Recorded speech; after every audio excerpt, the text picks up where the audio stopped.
Hello, all you cosmic travelers and wanderers. This is Darlene Grift and K. Melissa Waterman, inviting you to join us today in our episode of Expansion from Within, Exploring Multidimensionality.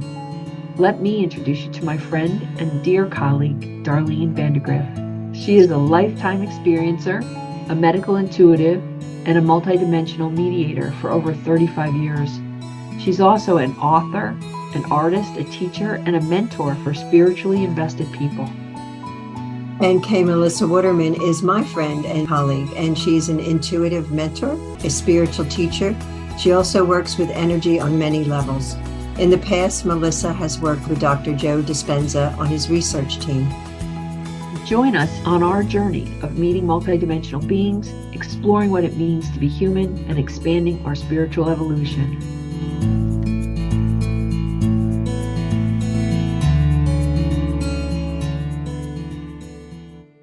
Welcome, everyone.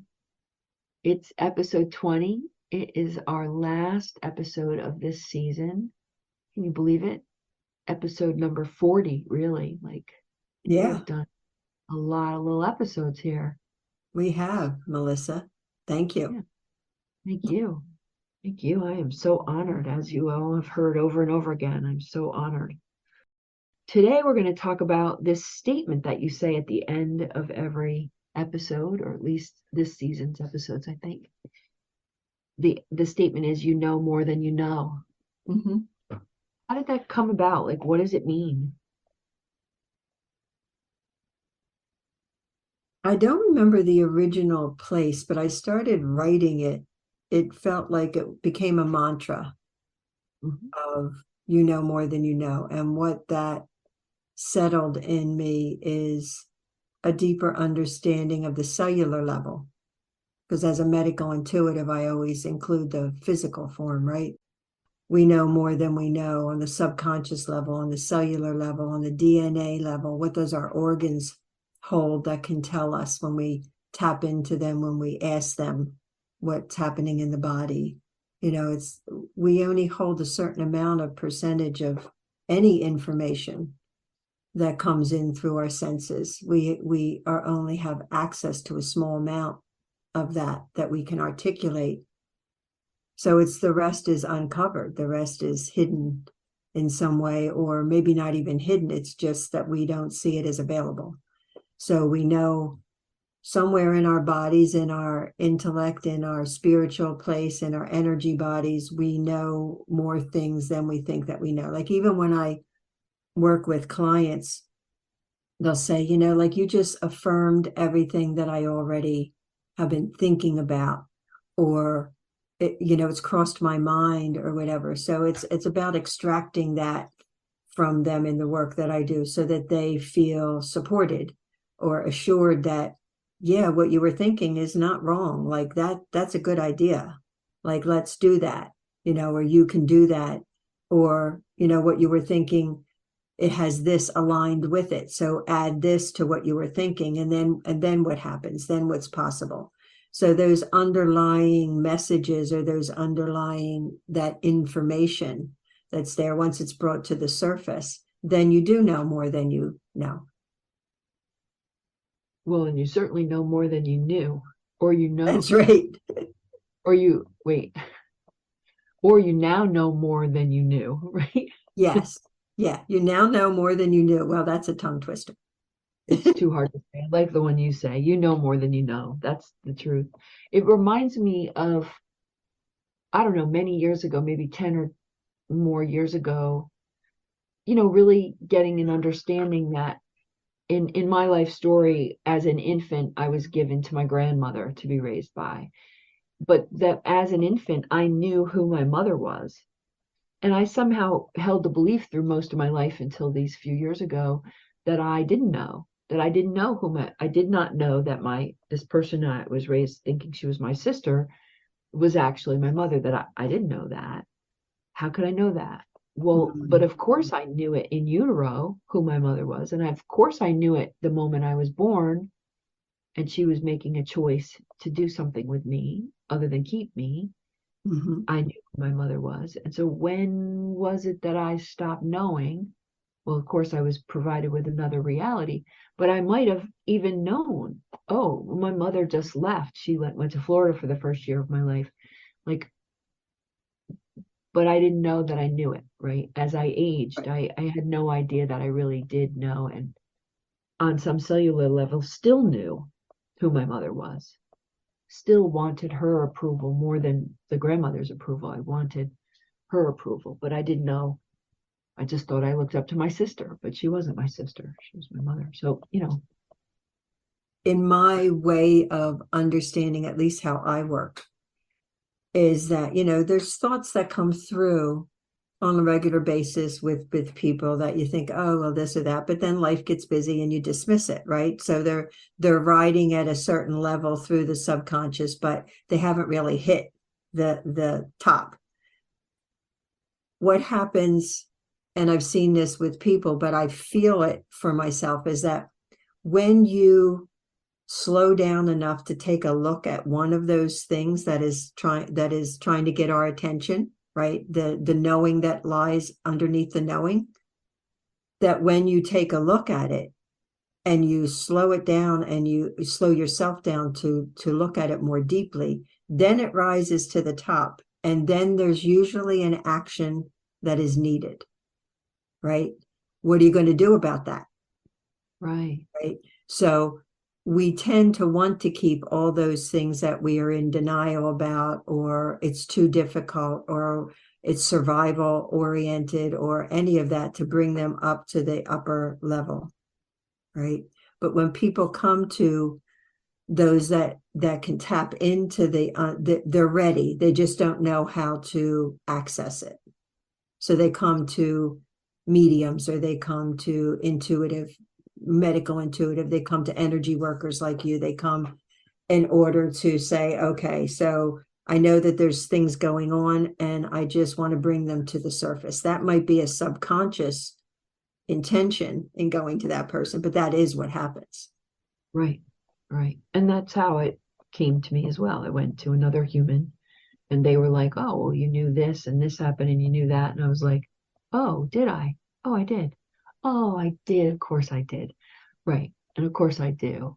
But yeah, it was very revealing Yeah. to it can be sort of paradigm shifting when you bring that knowing that's under up to the surface and you now know what you know. Like when you actually realize that you do know more than you know. Yeah, it's something to be integrated and metabolized, and it shifts sort of the whole worldview, or maybe the cosmic view. And it's really a perception of when it rises, right? Because you Right, could say, oh, wow, this is the worst thing that and play victim, or be angry or annoyed at it for something to process through. Or you could just be, wow, like now it feels integrative. Like I right, knew that. So now I can integrate that. Now I can own it. There's always that choice. Where are you going to go with the information? sure. Yeah, I can see that I could have made a choice to just leave it alone. Hmm. Or push Right, it down, deny it. No, that's not true. Because you don't sure. want to deal with whatever that means. The pain level of saying to your supposedly sister that, yeah, I know that you're my mom, like, would that have been too painful? Or you just say, yeah, I know that. And I'm going to make it my reality because nobody else is going to talk about it like it's not. That's what I did. Yeah, Yeah, and I know. I know. You were very brave in doing that, Melissa. it was certainly an interesting journey for a while there, while everybody else was saying, no, don't talk about it. Yeah, due to their own shame and fear. But Yeah. but I get it. I get shame and fear. I have plenty of my own to I can have a lot of sympathy, empathy for them in their Yeah. process. And, that process helped me be who I am today. Like it helped me understand other people's shame and other people's secrets and why people hold them Mhm. and what their impact is. I mean, I got a nice round view of that whole topic. I guess I want to know, if we don't mind jumping straight to it, how the evolves. Can you check in with them and let's hear from them about this I believe they brought it to you, right? You know more They than you brought know. it to me last night. Yeah, they were like, "Okay, we're going to do a finale here of why you know more than you know." And so what I know that we've talked about is they want you to ask them questions, which is different. That is different. Yeah. I can't wait to ask them questions. Oh, I'm, good. I don't, I don't want to give people the wrong impression. They've helped me out with some of the questions that they're willing to answer. So I didn't Yeah. come up with all these questions on my own. We'll see. We'll see what We'll I come see. up We'll see where it goes. Okay, so let me get there.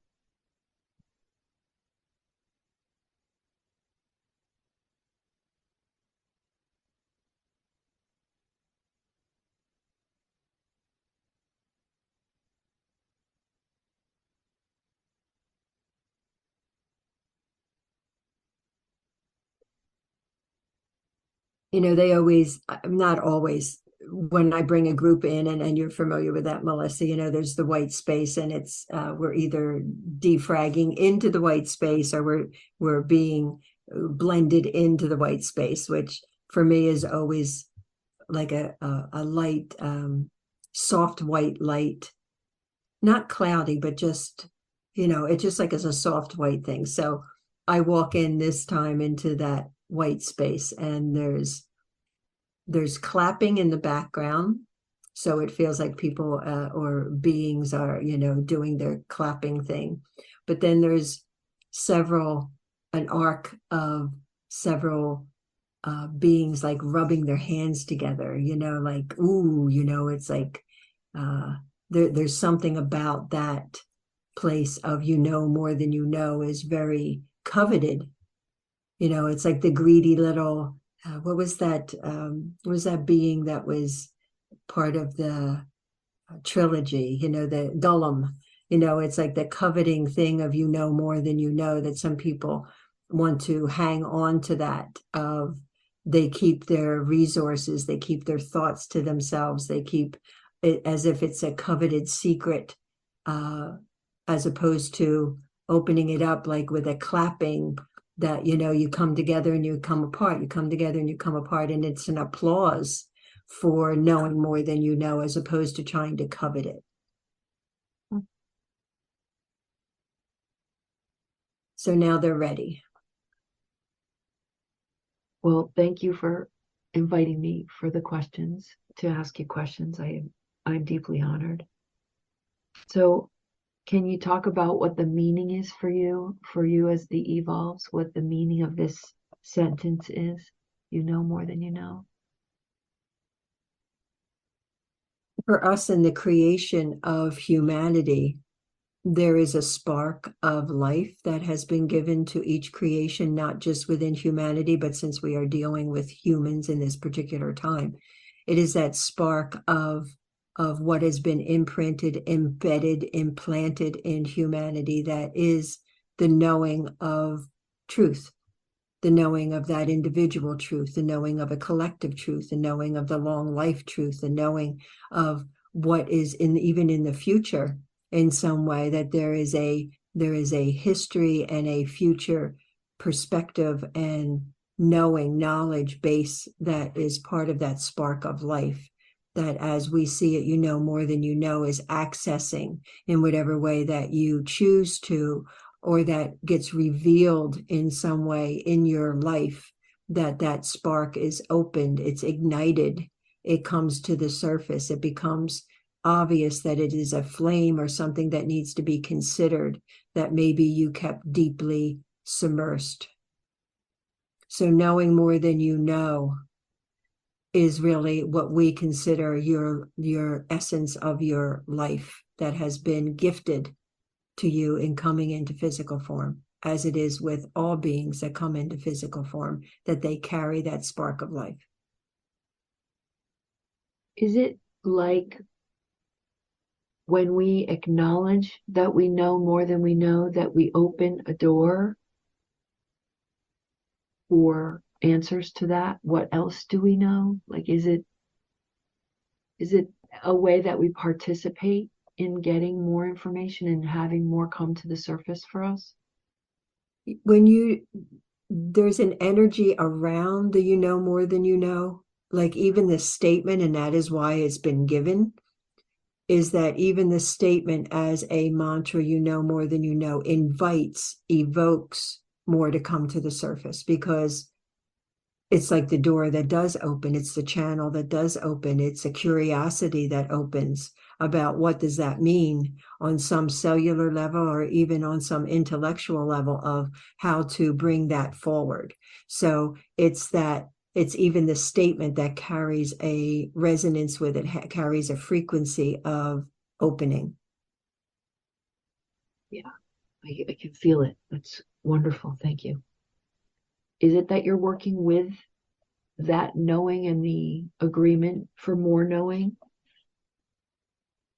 So our particular work as evolves and as multidimensional beings that have been coming in is as a collective into the form of what we consider evolves, because we are evolutionary beings evolving just as humanity is that how we work is to access through the third eye, what you consider the pineal gland, what you consider that place of resonance that brings in information as well as releases information. And so we work directly in that third eye subconscious level within the brain stem and within the pineal gland to open that up, so that you're not just knowing more than you know, but you're also opening up that third eye to see, to feel, to intuit. The senses become heightened. You're attracting more. The law of attraction becomes more fluent in your life.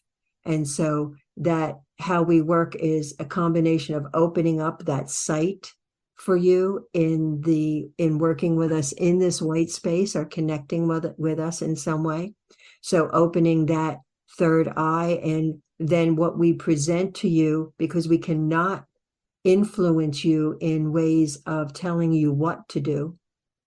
We cannot enforce anything.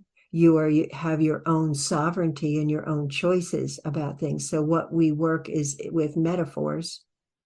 And in that metaphorical position of what we offer you through the third eye opening, through visualization, through metaphors, that you can glean from that whatever you choose and however it strikes you in that moment. What we attempt to do, what we intend to do, is to shift things within this white space, so that what you take back is something different in the knowing more than you knew coming in some way, whether that is cellular, whether that is DNA, whether that is just an expansion process for you, gives you something to think about, gives you something to meditate on, gives you something to incorporate in your life as you move forward.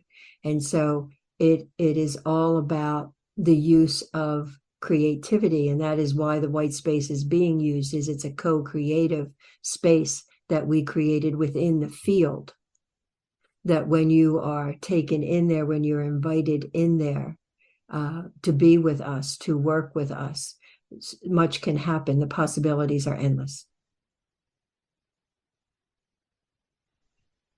They are endless, aren't they? Yes. I want to ask about the idea of when I'm in the field and I have a job to do, like I'm asked to look at something for someone else, or someone's asked me to maybe do a little work in the field. This concept of pushing against, or setting a boundary, or imposing something for someone's highest good. I want to explore this topic with you, if that's okay with you. Our understanding is in the field itself, and how many humans choose to view the field. It is in that love and light. And yet there's a whole other part of the field that is not necessarily the love and light. And we don't see that as a negative. We see that as a balancer. We see that as the place that there is a working relationship between what you might consider dark versus light or light versus dark. And so we take that energy of not just the light and love that many of you want to feel, that balance in your heart, that openness, that compassion and integrity and empathy for others, but we take a look at what is in that other place, that balance is, which is the darker place, not a negative place, not necessarily a judgment place and in any means in our perspective, but that other place that doesn't have as much light in it, okay, that absorbs the light. When you find yourself being in a pushed situation and feeling like there is that adamant, like being adamant about certain things, being standing in your truth about certain things, setting strong boundaries about certain things. Some people could view that as, oh, I'm not being neutral, or I'm not being in love, or I'm not a nice person or a compassionate person. And yet that is a very disciplined way, in a good way, of how you keep your center and how you keep your integrity and how you set boundaries for that things that may harm you or harm someone else, that they are asking for help, for you to help set boundaries for them, to help you to put up a hand and say no more, to create something that is a very strong definition of who you are and what you stand for, not in a place of animosity, not in a place of judgment, not in a place of what you are trying to control the other person, but strictly creating a boundary around yourself and your energetic field, or helping the other person to set a boundary around their energetic field of what they're willing to allow in or not. It is part of who all of us are. We can stay open, we can stay neutral, we can stay co-creative. But if there's something that has come into this white space that was uninvited, if there's something that someone brings forward from wherever they are in their constitution, in their soul level evolution, that comes into the white space that is argumentative, that we will stand firm, not against, but we will stand firm in our boundaries of saying, no, this is not welcomed. Your actions or your perception or your feeling level is not welcomed. And therefore, we invite you to either relinquish that and come to the place that is our home, in being with us in a neutral place, so that we can cooperate and co-create together, or that we ask, and it's your choice, to either let go of that or to leave. So that is a something that we have never had to deal with in this white space, because those that have come in have always come in with an open heart and mind, in gathering together of what is possible for them and gleaning whatever they could from what is possible for them, whether that is in the next day they see that, or the next year that they, oh yeah, that's changed within me. They may not notice that initially, but there is boundary setting, and there is all of that in not viewing it as pushing against, and not judging yourself as, I'm a bad person. I should be compassionate and loving and understanding. Yes. And you may need to set boundaries. That's very clear. I think here on Earth, we fall into pushing away in a way that isn't really helpful. It's not a clear boundary. It's an engagement in a way that is unproductive. And in my effort to set boundaries in the white space or the quantum field in general, I want to be clear what it feels like to be in that pushing against energy and not do it. I don't want to fall into it, because here in the third dimension, it's so easy, even though it's not particularly productive. It feels like a slippery slope. I wanted to discuss a situation that I was recently involved in, and how much energy came forth to set that boundary. And I just wanted to check it out and see if the boundary turned into pushing. Would you be able to look at that with me? Yes. So I was asked to help a situation that was happening in the field where something was taking energy and twisting it and using it in a negative way and actually helping to propagate very negative thinking on planet Earth. And in my meditation, in my exploration of the field, I really saw and commanded space in a way that I haven't usually done it, where I had the same energy as Gandalf in this movie, where Gandalf tells this creature that it shall not pass. It shall not pass with all the vehemence. It's a super firm boundary. He's not fighting with this creature. He's not pushing against. He's just saying, absolutely not. You cannot come here. And I had that same kind of energy and just said no. And I watched this being actually separate from the humans that were involved or the human spirits that were involved. And I watched it dissolve. And it was what appeared not necessarily dark in color, but to be very dark energy. And I've just wondered, did I just hold the space or did I push against it? So what we are seeing is you are in the slot of demanding sovereignty.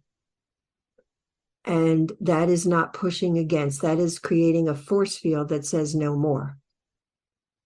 It is strong, that energy of the demand, even more so than a boundary with some humans. And what is more important in something that is different than that is if you set a boundary with someone or whatever, it is about not standing there in the back of that boundary and saying, come and get me. It's about you walking away and letting go. Your no needs to be no, and it's a boundary set and you let it go. But in this particular case, you are bringing up that sovereignty piece. You are bringing up the demanding piece because of it's so invasive in what you were asked to do, in that negative energy that was there that needed to be extracted. So you had to hold a different vibration. You had to get bigger, like your interpretation of Gandalf. You needed to get bigger to hold that place. It's not of resistance. It is a strong, demanding place of this is my sovereignty, or this is the area that I have created as my sovereignty because I've been asked to do it. I've been invited in to do it. So you need to leave. You're not pushing. The pushing would have been had you stood up like that and nothing happened. In your visual, in your content of what you were seeing or how you were invited in, if nothing happened and there was a resistance that came up against your boundary, then you might have needed to push a little bit, meaning getting bigger, getting more firm, being the biggest and the biggest of Gandalf, being that energy field that just says, you no longer exist.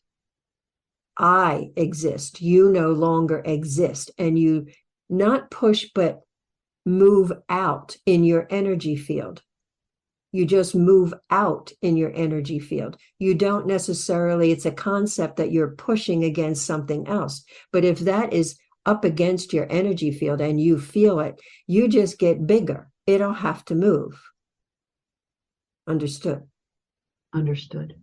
Yes. Yes, that's exactly right. You've answered my question for myself and my personal experience, and I hope it services to enlighten others. But I'd like to move to a new topic, and I'm just wondering about the process of visualization, how it works for us as you present us, as you as the evolves present us with, the frogs and ladders and different metaphors and things that we might be able to visualize. How is that in our service? How does that process work? Do we need to be able to visualize?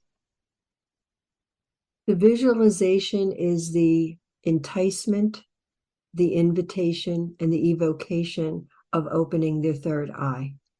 So the visualization for many people, they feel like they can't visualize.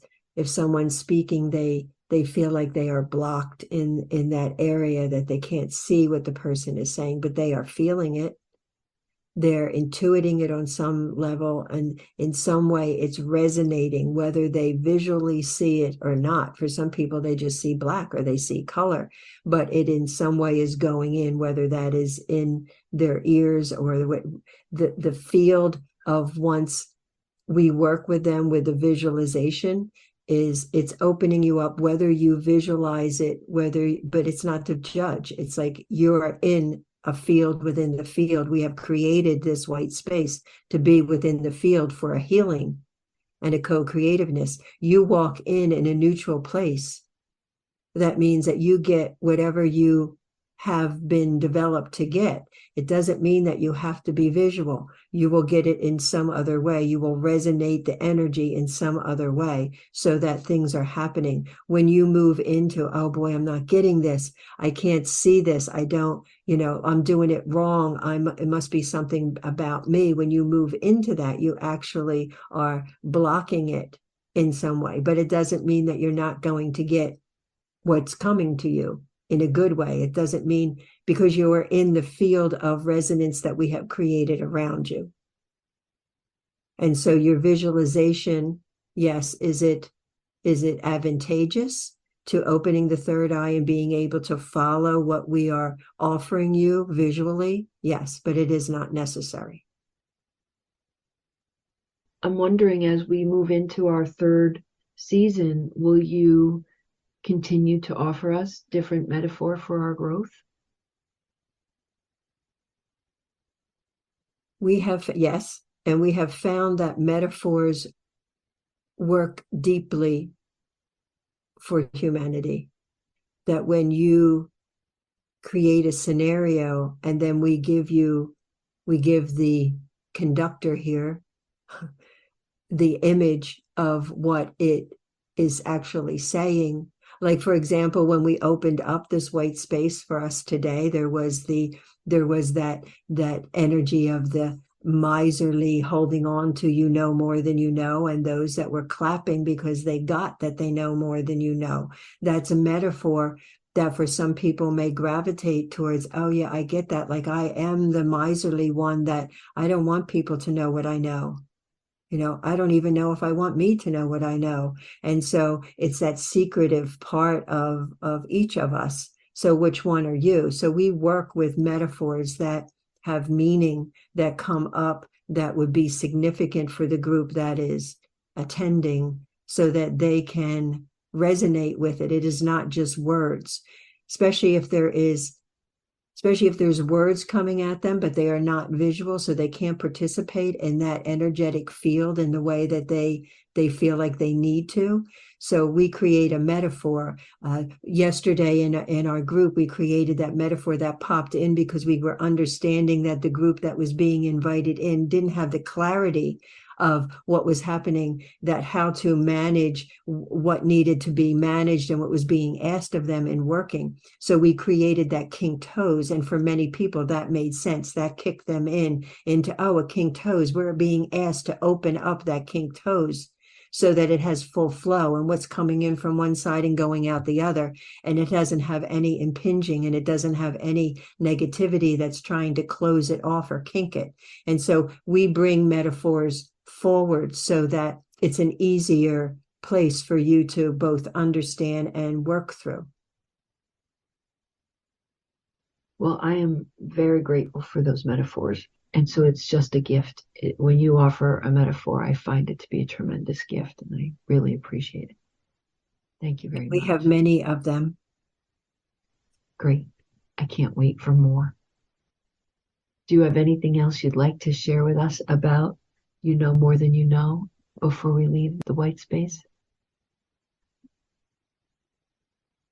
For us, as we are looking at this next piece of working together with you and with others, we are looking at the fact that that theme of you know more than you know, as we'll be diving more into that in specific subject matters that exist on your planet.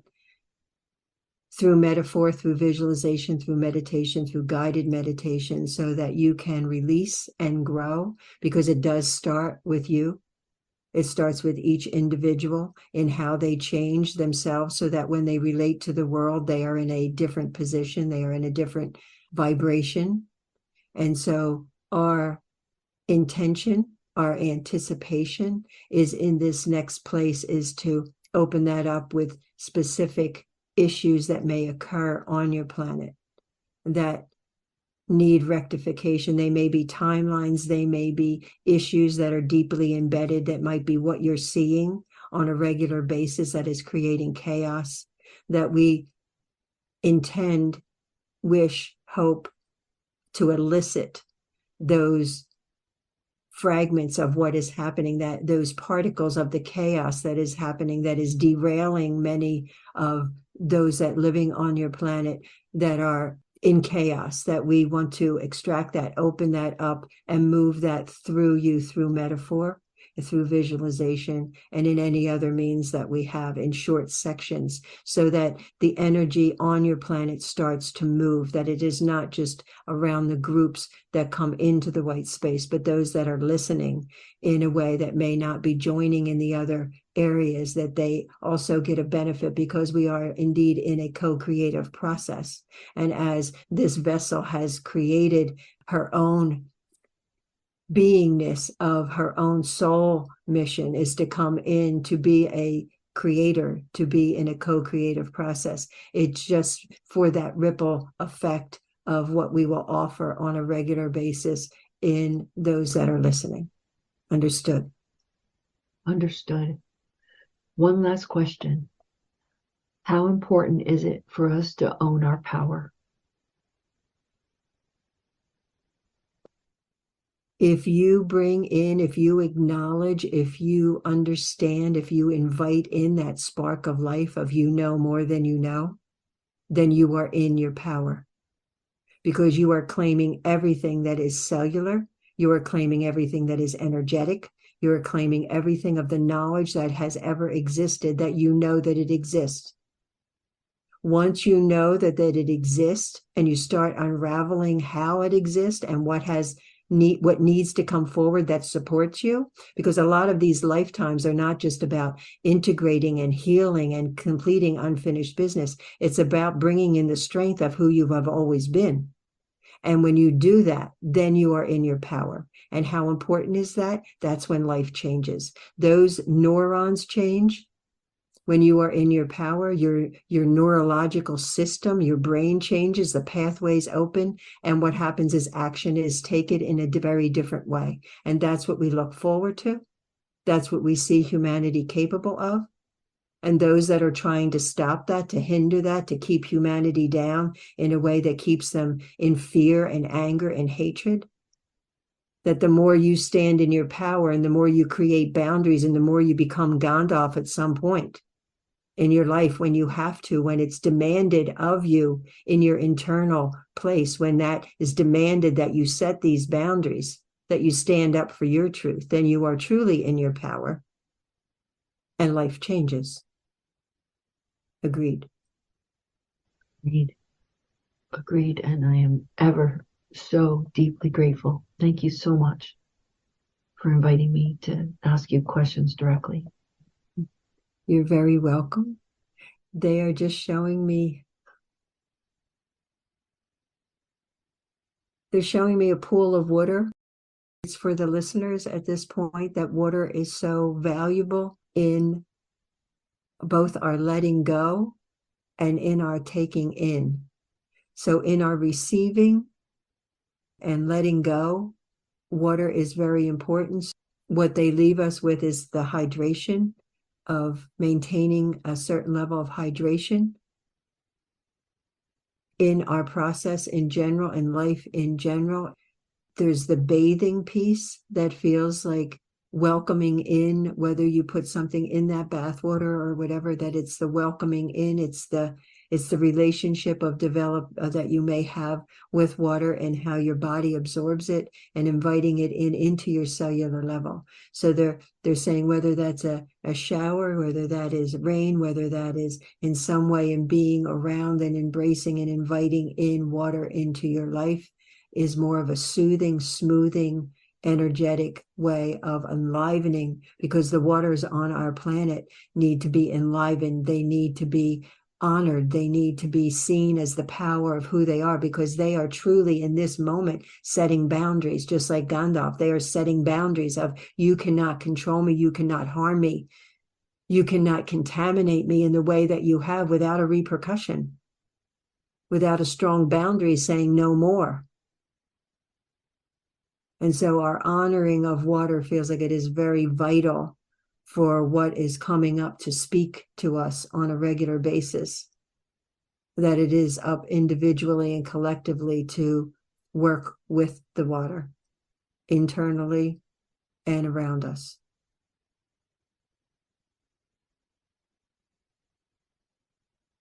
And thank you, Melissa, for opening the space and being available to do this information cast. Welcome back, Darlene. Ah. All right. Well, I have some announcements unless you have anything you'd like to add before I do that.